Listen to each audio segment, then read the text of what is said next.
All right, Joe, this restaurant, the eponymous Joe Allen Restaurant, this is your 46th year. Don't remind me. What prompted you to come way west in 1965 when you began the Joe Allen Empire? Well, I had a place on the east side prior to that, but the reason I came over here was because I saw a market that didn't, that seemed to be room for one more. And what was the market that you saw? Well, I saw Downey's and Sardi's they were smoking, both of them, in those days, and so it was very tempting. But Sardi's was kind of the high end back in those days, where the really fancy Broadway people. Absolutely true. And you opened a restaurant that was for kind of the chorus kids, right? For the kids who were. Well, that's who ended up coming here, yeah. But also, we used to stay open much later than we do now. We'd stay open till 4, which was the legal limit. And Vincent Sardi used to come by after he closed his place. He was a very, very nice man, and he was very helpful to me. And yeah. Now I know you've spoken highly of Vincent over the years. He didn't see you as competition when you moved into his turf. I mean, yes, I guess in some senses an overlap. But you know, Jackie Gleason wasn't coming here, and David Merrick wasn't coming here. Right. How did the chorus kids wind up coming here? What sort of attracted them initially? Well, they came here because I was desperate enough that I opened up charge accounts for them, and they didn't have any money, and you didn't have any money. I didn't have any money, and they didn't. Yes, but what's interesting about it is that there was very, very little loss of non-payment. I mean, fractional, nothing to speak of. It was helpful. Yeah. So that they actually paid their bills. They paid their bar bills. Yeah, they paid their bills. Sometimes they had, you know, and they were a few months late, but that's you know, it was. And this is before credit cards. Right. There were no credit cards. And, I mean, yes, there was Diners Club and American Express, but these kids weren't going to get one of those under any circumstances. But you had a sense of the rhythm of the chorus kids like back then, that they'd have a show and they'd have some money, and then they wouldn't have a show and they wouldn't have any money, but they would still come to Joe Allen. Well, it allowed them to, it was kind of a finance system for them. And like everybody else in the world, you know, some were frugal and some were, you know, very irresponsible. But my losses were really virtually nothing. What were do you remember what the initial prices were at Joe Allen when you first opened in 1965? What would I pay for a hamburger here then? If I'm not mistaken, it was 75 cents. Well, what are we going to do about that? Exactly. Yeah. What was this neighborhood like when you first opened Joe Allen? This is West 46th Street. What did it look like? What did it feel like? Well, the banks had redlined everything west of 8th Avenue. Redline meaning they wouldn't lend, just categorically. They wouldn't lend any money. You couldn't get a loan west of 8th Avenue. And it was, you know, drugs were just coming into fashion in a rather public way, and where there's drugs, there's crime, and it was. Although we never had any, I don't think we ever had any customers mugged coming to or going from the restaurant, but it was dicey. It was very dicey. If you couldn't get a loan from the bank, where did you get the money to open this restaurant? My accountant at the time had a bunch of other clients, and he kind of pooled them together and got me the money I needed. What about 11%? However, there was also chronic inflation at that time. Yeah. It hit 20%. Wow. So 11 wasn't all that bad. Right. What was the initial investment in Joe Allen Restaurant? I think it was $90,000. So you opened this for $90,065. Yeah, that's right. And then you bought the buildings, right? I mean, one reason that a restaurant like yours can be in business all these years is that you own these townhouses. Well, the two rooms of the restaurant are where I had two separate leases with two separate landlords. And I had them, for the first 10 years, I had them coordinated. And about year 5, I said, this isn't going to happen again. And where we're sitting now, this was owned by Donald Trump's father.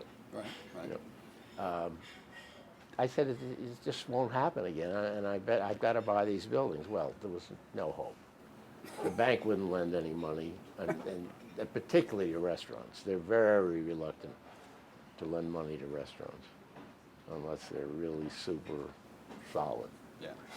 And so my accountant really saved the day, and that was how I was able to buy them. What did you pay for these buildings back then? I can't remember which was which, but one was 80,000 and one was 75. Not a bad investment. Yeah, but when you don't have the 155, it seems like a lot of money. Exactly. When did you begin?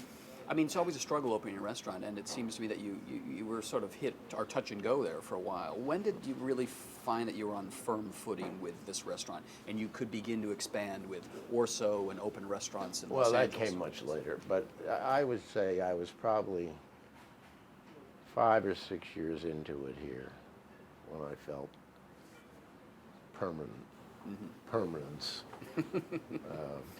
Tourism at that time, in the summer, were not coming to the theater. Really? And the theaters, it hadn't been that many years that there was air conditioning, because shows used to close in the summer and reopen in the fall. Right. And so the whole idea of summer theater business was just beginning to take hold. And tourism was nothing like it is now. No, not at all. And you were not a tourist destination back in those days. No. You were a local neighborhood restaurant. Right. Tourism started growing, I guess, in the very late 60s, early 70s. But that's when you began to get on a solid footing. Yeah. I felt like I might be here next year. Right. I wanted to ask you about someone who was important in your life, Sherman Billingsley, who had the store club.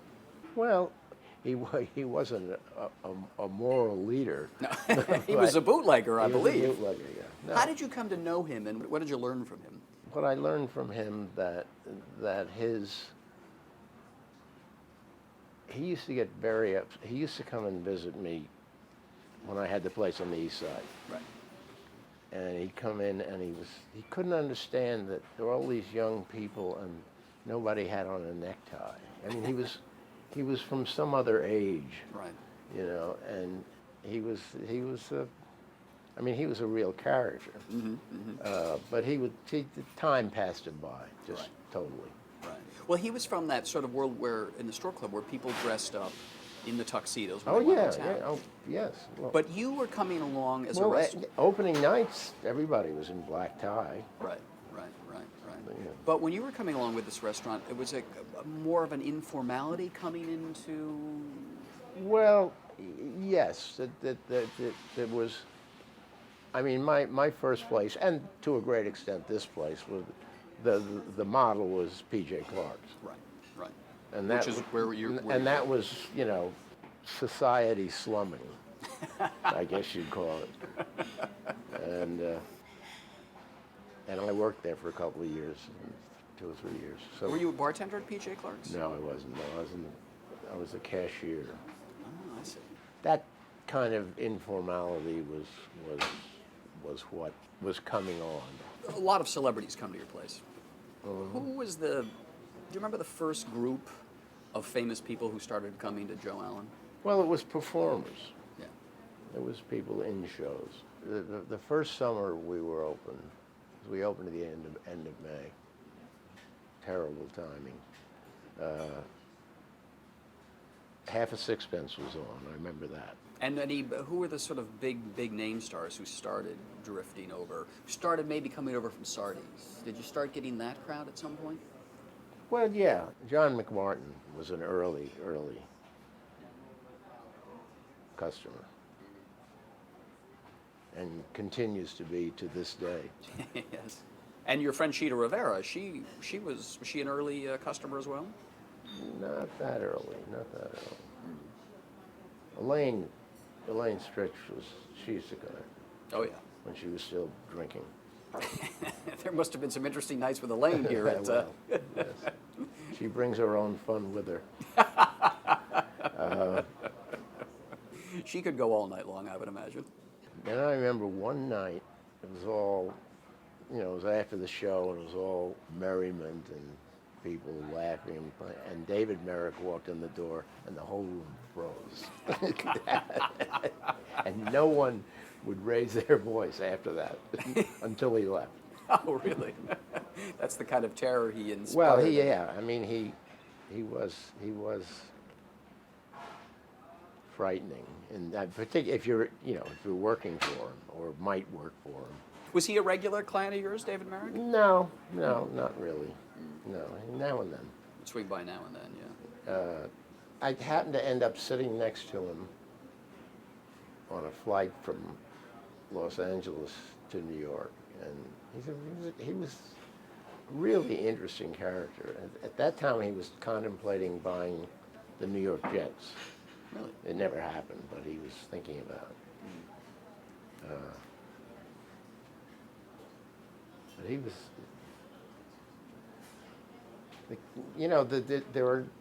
today there are no producers in the sense that there were. Mm-hmm.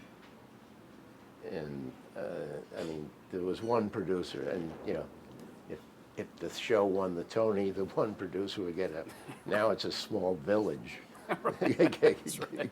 Goes to get good for your business, though, too. If they have a luncheon meeting, instead of 4 of them, there are 20 of them. That's right. That's true. Now, over the years, somebody said to me that you always had this saying about your philosophy of how you treat customers. That the person who cares where they sit. Oh, it's about seating. Yes. Yeah. Explain your theory it's a very simple solution. I mean, the answer is those that care don't count, and those that count don't care. So in other words, all the celebrities who come in here, you don't put up with the people who demand this table and want to be well, here. we do what we can to accommodate them, but it's only so much you can do. Yeah. And believe it or not, there are still people who come in and say, "Do you know who I am?" I mean, it's always astounding that anyone could utter those words. And what's your reaction to someone who comes in and says, "Do you well, know who I am?" There is no reaction. I mean, it's. Over the years, I remember hearing there was a producer, Garth Drabinsky, who is under indictment and can't come down to America now because he bankrupted his company. And I'd always heard that he was possibly the most difficult Joe Allen customer. He was one of these. He was a pain in the ass. Yes. And it was about nothing. It was this petty little one-upsmanship that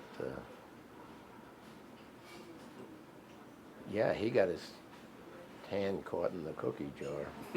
Have you ever banned anyone from Joe Allen's? Is there anyone that you said you can't come in here anymore? Yeah, but I can't remember his name. One or two. Yeah. Along the way. And what would be cause for being banned from Joe Allen's? Well, improper behavior, taken too far. That's right. I mean, bars are based on improper behavior, but there's a line. What's the secret to longevity in the restaurant business? Paying attention. Yeah. That's all. To customers. Just paying attention. It just.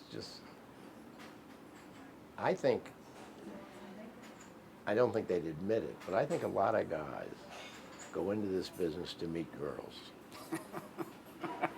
And if that's what you're doing, that's not paying attention. That's interesting.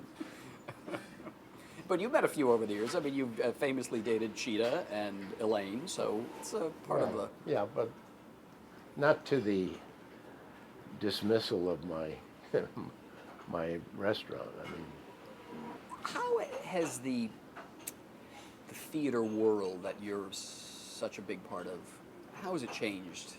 What are the big changes in your mind, for good or ill, in the last 46 years? Have you I think it's changed. I think it's changed a lot in the last, I'd say, probably around the beginning of Cats or Phantom or one of those. Back then, there's a whole new audience that goes to the theater, and to me, there are shows on Broadway, which will remain nameless, but I'm not sure they're theater. They're entertainment. Right. But I'm not. It doesn't quite fall under the theater canopy, so to speak. And with that has come a brand new audience, which is a good thing, I suppose. A more tourist, more mainstream kind of a less New Yorky sort of a crowd. Yeah. And your restaurant became popular with them when Rosie O'Donnell had her TV show and started talking about you all the time. Well, I don't. That had obviously had some effect. Yeah, Right. Sure. And that changed your clientele as well, I would imagine. Well, yes, it did. It did. And the other thing that's changed it is the economics of, a night at the theater. You have to hold up a gas station before you. I mean, it's really. I mean, my prices plus. Once those theater tickets broke the $100 barrier, there was no stopping them. Yeah, that's right. And with the babysitter, the parking. Right. It's a lot of money. Right. But you never saw this restaurant as an elite place, though. No, God, no. No. Just give me a little bit of your background. You grew up here in New York, right? I grew up in Queens. You grew up in Queens. What did your parents do? Were they in the restaurant business? No. My father worked for an oil company. I grew up here, and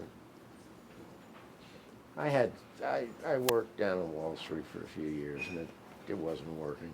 I didn't want to do it. And I didn't know what I wanted.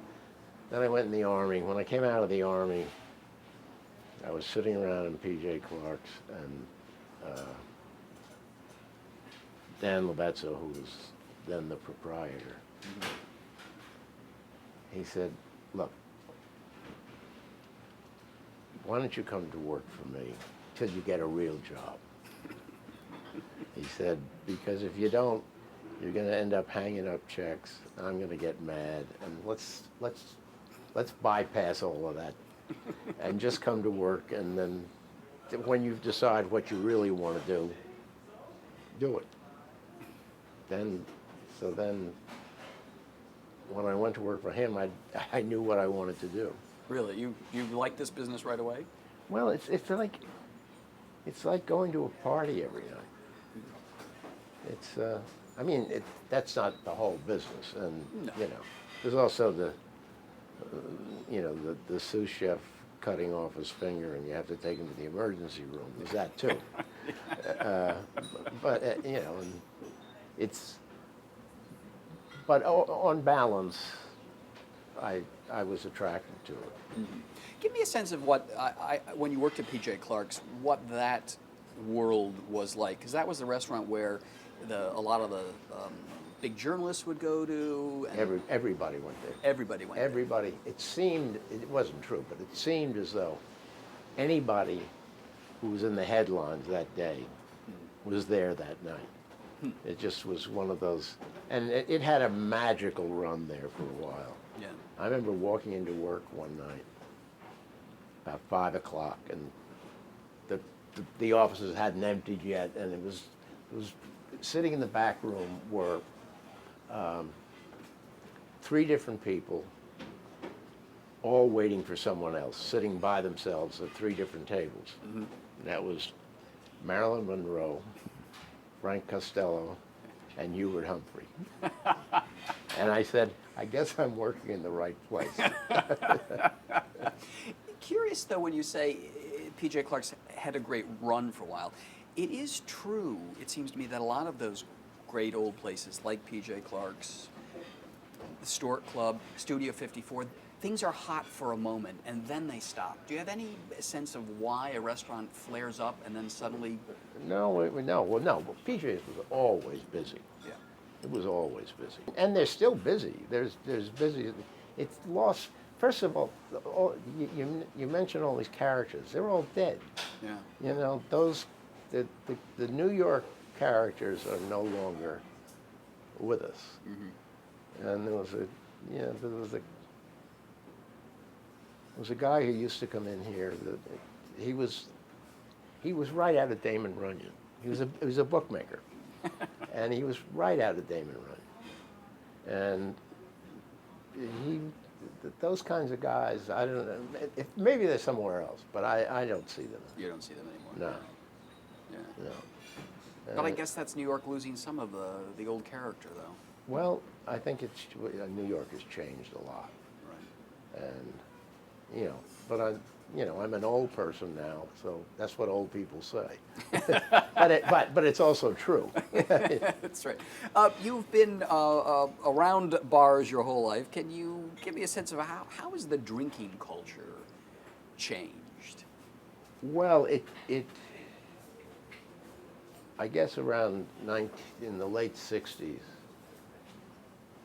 people started drinking wine. It was you never saw, you rarely sold a glass of wine or even a bottle of wine. Then everybody was drinking wine, and then cocktails came back. Right. And now everybody's drinking martinis. Come full circle, because that's what they used to drink in the 20s and 30s. Yeah. Pitfall of this business, I would imagine, though, if you own a bar, you can wind up spending too much time drinking at the bar. Is that a danger of being a bartender? Well, that's one of the reasons I like it. but you get to drink on the job. That's it's a necessity. That's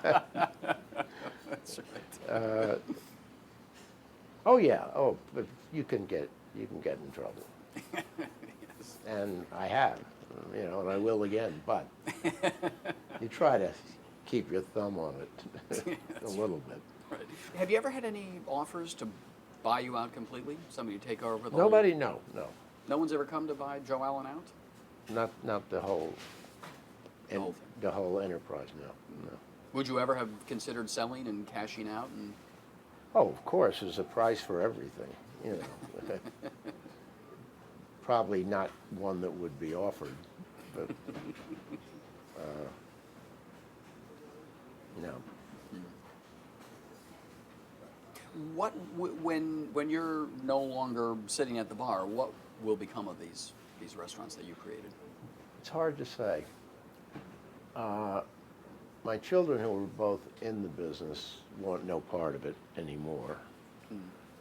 But I don't know. I really don't know, and really don't care. I'm not going to be here. It won't matter to you. Yeah. Just a couple of people I know who were close to you over the years. There was a wonderful actor, Roscoe Lee Brown. Oh, yes. I used to see Roscoe here at the bar. Right. How did you become friendly with Roscoe? Just I've known him for years. I've known him probably since the early '60s. Yeah. We had mutual friends, and Right. That's how we got close. Wonderful actor. Wonderful actor, wonderful person. Mm-hmm. Mm-hmm. Yeah, really lovely guy. Yeah. Among the actors, who would you say are your friends in the theater world? People that you will sit and hang out with and talk to at the bar. Well, there's a lot of them, but a lot of them are dead. For example? Well, Roy Scheider. Yeah. It's an old friend of mine. And it's, if they're coming in here, they're probably in a show. Yeah. So I don't see them except when they're in a show. Right. They live elsewhere, at least across town or downtown. I mean, this whole area, this west of 8th, Clinton, I guess they call it, or Hell's Kitchen, whichever you choose. They don't like to call it Hell's Kitchen anymore. They prefer to call it Clinton, I think. Yes, right. Well, I'm getting a little Tony here. It's as a resident, it's only in the last 20 years that that it's really been kind of residential. Yeah. And you look at 9th Avenue. I mean, it's every doorway, every other doorway sells food. Yeah. And it's a community now. It wasn't before. Right. And don't forget, there were a lot of bad guys that lived in this neighborhood too. Yeah. Well, when you came here, I mean, were the Westies still around? The Irish gangs back then? I think they were. Yes, I know that. In fact, I know they were. Yeah. And did you ever have any trouble with the gangs at all? No, I mean, no. as a restaurant opening up, No. one hears the tales of the mob coming in, the shakedowns and all that sort of stuff? Usually, what that's usually about, it's usually that they borrowed money from them. The restaurateur borrowed money from the From mobsters. the mafia or whatever you want to call it. Yeah. And that's how they get in trouble. And they charge outrageous interest, and then the person can't pay, and then they got a partner. Yeah, that's. But other than that, it just, I mean, years and years ago, the problem with the police, Christmas time. Can you explain that a little bit to me? Well, I mean, this is going back way back. This is pre-Lindsay. Yeah. They come the beat guy that was the guy you knew. Yeah. Would come with a list. Lieutenants, sergeants, And you had to make a Christmas gift? Well, I guess you didn't have to, but it would probably be less trouble than the alternative. Right. And I want to touch quickly, though, on, because we're going to wrap up in a minute, but the Curtis Sleewell with Hell's Angels, were they called? Guardian Angels. Guardian Angels. They used to police this street, That's right? I'm the one that called them in. Really, why? Because it was just that the crime was out of hand, and I'd come downstairs in the morning and be crack vials all over the staircase, and what it did as a strategy, the Guardian Angels were, in their own kind of primitive way, effective, but the real thing that happened is when the Guardian Angels were there, then the police had to be there. I see. And that's when... So the police were policing the Guardian Angels, but meanwhile they were a presence in the neighborhood. Right. And you called in the Guardian Angels. Yes. That was your... Yes. Were you ever mugged in this neighborhood? Did you ever No. have any problems here? I never had a problem. Really? No. But you could see it all around you. But it was, it was a little dicey around here. Yeah. Now it's now the problem is you can't walk down the streets because of the tourists. Because they walk four abreast, and they're looking at everything, and you have to go out in the street to get it. To get it right.